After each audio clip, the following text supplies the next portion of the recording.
Hi. ഇന്നത്തെ വിശേഷം നമ്മളുടെ ജോളി ജോൺസൺ. അപ്പോൾ ആള് എന്താ പറയാ, കറി വെച്ചിട്ടുണ്ട്, അടി ഉണ്ടാക്കിയിട്ടുണ്ട്, ബീഫ് കറി സ്പെഷ്യലായിട്ട് 2 തരം ഉണ്ടാക്കി വെച്ചിട്ടുണ്ട്. അപ്പം അതിൻ്റെ ഒരു വിവരണമാണ് നമ്മളിവിടെ തരാൻ പോകുന്നത്. അപ്പോൾ ടേസ്റ്റൊക്കെ നോക്കിയിട്ട് അഭിപ്രായം പറയും. ഞാനിത് വർക്ക് ഉണ്ടോയെന്ന് ഞങ്ങൾക്ക് അത്ര എക്സ്പീരിയൻസ് ചെയ്തുകൊണ്ട് വർക്ക് കറക്റ്റാണെന്ന് നോക്കട്ടെ. ഓക്കെ. അപ്പോൾ ഇത് ഇത് കാച്ചാത്ത ബീഫ് കറി, കാച്ചാത്ത ബീഫ് കറിയാണ് ഇത്.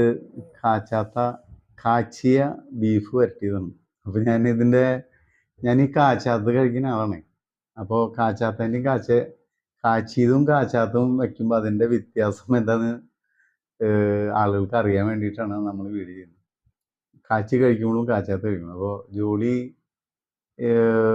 കുക്കിങ്ങിലൊരു സ്പെഷ്യലിസ്റ്റാണ്.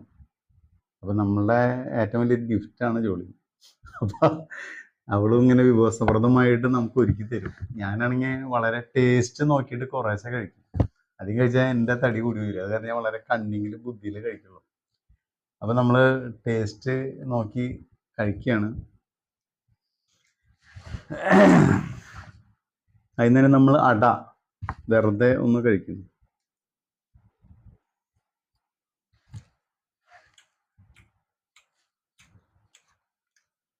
നാളേരിട്ടുള്ള അടയാണ്. ഇലയിൽ ചുട്ടെടുത്തുള്ളതാണ്. നല്ല ടേസ്റ്റ് ഉണ്ട്.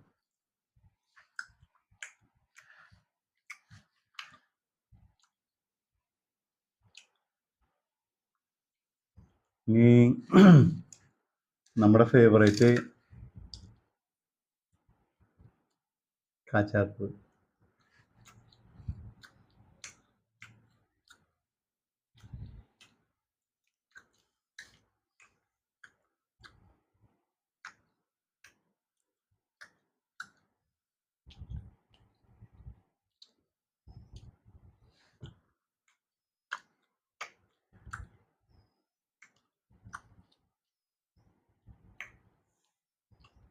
നല്ല ടേസ്റ്റ് ഉണ്ട്. കാച്ചാത്ത് നല്ല ടേസ്റ്റ് ഉണ്ട് കേട്ടോ.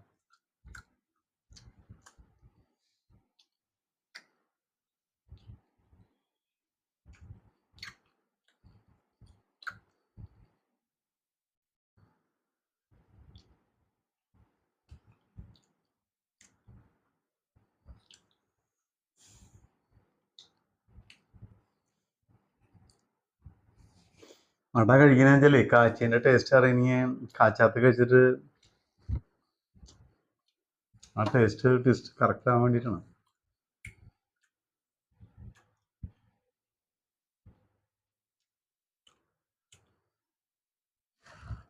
നമുക്ക് കാച്ചിയത് കഴിച്ചു നോക്കാം.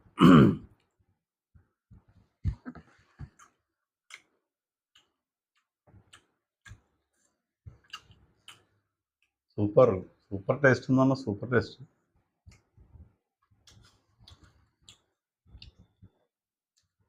എത്ര വേണമെങ്കിൽ നമ്മൾ കഴിക്കും. ഞാൻ അതിൻ്റെ ഒരു പോസ്റ്റ്.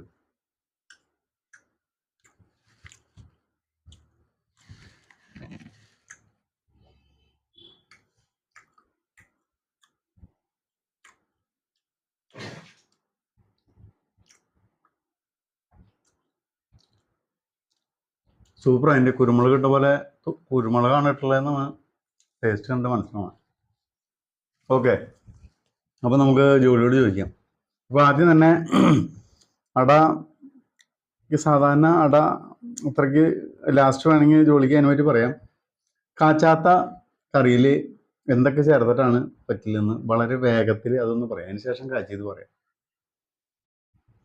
അതിന് നമ്മൾ ഇറച്ചി നന്നായിട്ട് നുറുക്കി നന്നായിട്ട് കഴുകി വാല വെച്ച് അതിൽ കുക്കറിലിട്ടിട്ട് നമ്മൾ ഇഞ്ചി, പച്ചമുളക്, വേപ്പില, ഒരു ചെറിയൊരു സബോള, പിന്നെ മഞ്ഞൾപ്പൊടി, പിന്നെ ഉപ്പിടും, പിന്നെ നമ്മൾ മുളക് പൊടിയും മല്ലിപ്പൊടിയും കുരുമുളക് പൊടി നമ്മൾ ചൂടാക്കിയിട്ടാണ് നമ്മൾ ഇറച്ചിയിലിടണത്. അത് കഴിഞ്ഞിട്ട് നമ്മൾ നെയ്യില്ലാത്ത കാരണം കുറച്ച് വെളിച്ചെണ്ണ ഒഴിച്ച് നമ്മൾ ഇതെല്ലാം കൂടി നന്നായിട്ട് തിരുമ്പി കൂട്ടി നമ്മൾ വെക്കുന്നു. അത് കഴിഞ്ഞിട്ട് നാളികേരം ഉടച്ച് അതിൻ്റെ കൊത്ത് നമ്മൾ എടുത്ത് നുറുക്കി ഇറച്ചിക്കോടെ തന്നെ ഇട്ടിട്ടാണ് നമ്മൾ അടപ്പത്ത് വെക്കുന്നത്. അങ്ങനെ ഒരു 5-6 വിസലൊക്കെ കഴിഞ്ഞതിന് ശേഷം നമ്മളത് ഓഫ് ചെയ്ത് വെക്കും. പിന്നെ ചീനച്ചട്ടി അടപ്പത്ത് വെച്ച് ഒരു പിടി വെളുത്തുള്ളി നമ്മൾ ചതച്ച്, ചുവന്നുള്ളി ഞാൻ ചേർക്കാറില്ല, വെളുത്തുള്ളി നന്നായിട്ട് ചേർക്കാം. ചുവന്നുള്ളി ഒരു പിടി ചതച്ച് നമ്മൾ വെളിച്ചെണ്ണയിൽ നമ്മളിട്ട് അതിൽ കറിവേപ്പിലിട്ട് നന്നായിട്ട് മൊരിയുമ്പോൾ നമ്മൾ മല്ലിപ്പൊടി, കുരുമുളക് പൊടി, മുളക് പൊടി, മസാലപ്പൊടി ഇതൊക്കെ കൂടി നന്നായിട്ട് വഴറ്റി ഒരു ചെറിയൊരു സബോള നമ്മൾ അരിഞ്ഞ് വെക്കും. അത് നമ്മൾ ഈ മുളകൊക്കെ മൊരിഞ്ഞ് വരുമ്പോൾ ഈ സബോളേനിട്ട് നന്നായിട്ട് ഒന്ന് വഴറ്റി ഒന്ന് മൊരിഞ്ഞ് വരുമ്പോൾ നമ്മൾ ഇറച്ചീനെ നമ്മൾ അതിലിട്ട് കാച്ചി കുറച്ച് നേരം നമ്മൾ സിമ്മിൽ വെക്കും. അപ്പം അതിൽ കിടന്ന് ആ നന്നായിട്ട് ഇതായിട്ട് വരുമ്പോൾ നന്നായിട്ട് ഒത്തിരി നന്നായിട്ട് ഒരു കളറ് വരും, ഒരു ബ്രൗൺ കളർ വരും. എന്നിട്ട് വരട്ടി വരുന്നതിൻ്റെ ഒരു കളറ് അങ്ങനെ വരുന്ന സമയത്ത് നമ്മളത് ഓഫ് ചെയ്യും, ചെയ്യും. 10 മിനിറ്റ് നേരം സിമ്മിൽ വെക്കും. അങ്ങനെയാണ് ഞാൻ ഇറച്ചി ഇത് കാച്ചാത്ത ജോൺസട്ടൻ കഴിക്കാറ്.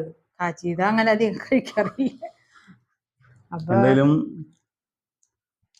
നമുക്ക് ഇനി ക്രിസ്മസ് ഒക്കെ വരണ കാരണം എല്ലാവർക്കും ബീഫൊക്കെ വെക്കാൻ അറിയാം, സൂപ്പറായിട്ട് വെക്കാൻ അറിയുന്ന ആളുകളാണ് നമ്മുടെ ആളുകളൊക്കെ. എങ്കിലും ഏതെങ്കിലും പുതിയ തലമുറയിലുള്ള ആളുകൾക്ക് ബീഫ് റോസ്റ്റ് ചെയ്യാൻ അറിയാത്തവർ ഉണ്ടെങ്കിൽ അവർക്ക് വേണ്ടിയിട്ടുള്ള ഒരു ഐഡിയ ആണ്. ഇനി എന്തെങ്കിലും ബാക്കി പറയാനാണെങ്കിൽ ജോളി പറയും. എന്തെങ്കിലും ഒരു ജോളി സ്പെഷ്യലായിട്ട് എന്തെങ്കിലും ഉണ്ടോ ഇനി പറയാൻ? ഇതിൽ ഞങ്ങളുടെ കടയിലത്തെ മസാലയാണ് ഞങ്ങൾ ഉപയോഗിക്കാറ്. ജെ ബിരിയാണി കടയിലത്തെ മസാലയാണ് ഞാൻ ഉപയോഗിക്കാറ്. വേറെ മറ്റേ കടയിലത്തെ വേറെ പാക്കറ്റ് മസാലയൊന്നും ഞാൻ ഉപയോഗിക്കാറില്ല. ചിക്കൻ മസാല ആയാലും ബീഫ് മസാല ആയാലും ഒന്നും ഞാൻ ഉപയോഗിക്കില്ല. ഞങ്ങളുടെ കടയിലത്തെ മസാല പൊടിച്ച് വെച്ചിട്ടാണ് ഞാൻ ഉപയോഗിക്കാറ്. അത് കാരണം പ്രത്യേക ഒരു മണം രുചിയും അതിനുണ്ട്. പുറത്തൊരു മസാലയും പാക്കറ്റിലത്തെ ഒരു മസാലയും ഞാൻ ചേർക്കാറില്ല, ഇറച്ചിയിൽ ഒന്നും ചേർക്കാറില്ല. ഞങ്ങളുടെ കടയിലത്തെ മസാല മാത്രമാണ് ഞാൻ ചേർക്കാറുള്ളൂ. പിന്നെ അധികം സബോള ഉപയോഗിക്കാറില്ല. സബോള ചെറിയ ഒരു 2 എണ്ണം മാത്രമേ ഉപയോഗിക്കുള്ളൂ. കുറെ സബോള ഇട്ട് വഴറ്റി അങ്ങനെ ഉപയോഗിക്കാറില്ല. പിന്നെ കൂടുതലും വെളുത്തുള്ളിയാണ് ഉപയോഗം വരുന്നത്. കാച്ചുമ്പോൾ വെളുത്തുള്ളിയാണ്, ചിലർ ചുവന്നുള്ളിയും അതൊക്കെ ചതച്ച് കാച്ചും. ഞാൻ വെളുത്തുള്ളിയാണ് കൂടുതൽ ഉപയോഗിക്കുന്നത്.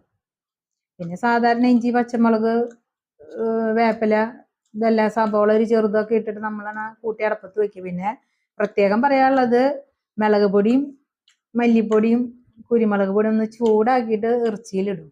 അതാണ് ഒരു പ്രത്യേകത തോന്നുന്നത്. അത് പണ്ട് മുതലേ എൻ്റെ അമ്മയൊക്കെ ചെയ്തു വന്നിട്ടുള്ള ഒരു ഇതാണ് ഞാനും ചെയ്തുകൊണ്ടിരിക്കുന്നത്.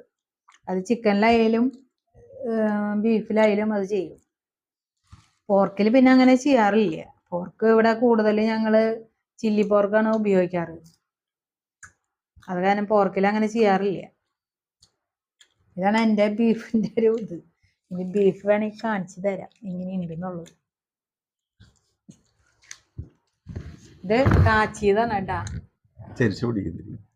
ഇത് കാച്ചിയതാണ്, ഇത് കാച്ചാത്തതാണ്. ജോൺസന്റെ കാച്ചാത്തതാണ് ഇഷ്ടം, എനിക്ക് കാച്ചിയതാ ഇഷ്ടം. അപ്പോ വളരെ സന്തോഷമായിട്ട് ക്രിസ്മസ് ഒക്കെ വരുന്ന സമയത്ത് നോയമ്പൊക്കെ പിടിച്ചിരിക്കുന്ന സമയമാണ്. അപ്പോൾ നോയമ്പിന് മുന്നേ പിടിച്ച ഒരു വീഡിയോ ആണ്.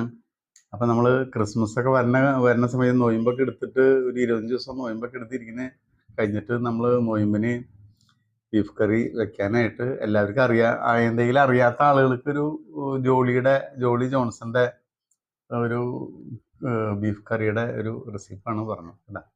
അപ്പോൾ ക്ഷമയോടുകൂടി കേട്ടിരുന്നതിന് എല്ലാവർക്കും പ്രത്യേകം. എന്തെങ്കിലും വല്ല തെറ്റുകൾ എന്തെങ്കിലും വന്നെങ്കിൽ അതൊക്കെ ക്ഷമിക്കുക. അപ്പോൾ നമ്മുടെ മസാല സാധനങ്ങളൊക്കെ മേടിക്കാനായിട്ട് നമ്മുടെ ജെ ബിരിയാണി കടയിൽ വരിക. ജെ ബിരിയാണി എന്താ പറയുക, ഞങ്ങളുടെ സ്പെഷ്യലായിട്ടുള്ള മസാലപ്പൊടി ഉണ്ട്, പിന്നെ മസാല പാക്ക് ഉണ്ട്. അതൊക്കെ നമ്മൾ വാങ്ങിച്ചു കൊണ്ടുപോയിട്ട് ക്രിസ്മസ് ന്യൂ ഇയർ ഒക്കെ വരുമ്പോൾ നമ്മൾ വിശദമായിട്ട് ചിക്കനും മട്ടനും ബീഫും എല്ലാ കറിയിലും വിശദമായിട്ട് നമ്മളുടെ മസാലകളൊക്കെ ചേർത്ത് എല്ലാ സാധനങ്ങളും മേടിച്ച് വയ്ക്കുക. അപ്പോൾ ഇതൊക്കെ കേട്ട് എല്ലാവരും ഇരുന്നതിന് വളരെ സന്തോഷം. പറ്റുന്നുണ്ടെങ്കിൽ നിങ്ങൾ എല്ലാവരും സബ്സ്ക്രൈബ് ചെയ്യുക, ഷെയർ ചെയ്യുക, ലൈക്ക് ചെയ്യുക. അപ്പോൾ വളരെ താങ്ക്സ്. ഓക്കെ പറഞ്ഞേ. താങ്ക്സ്. ഓക്കെ കേട്ടാ.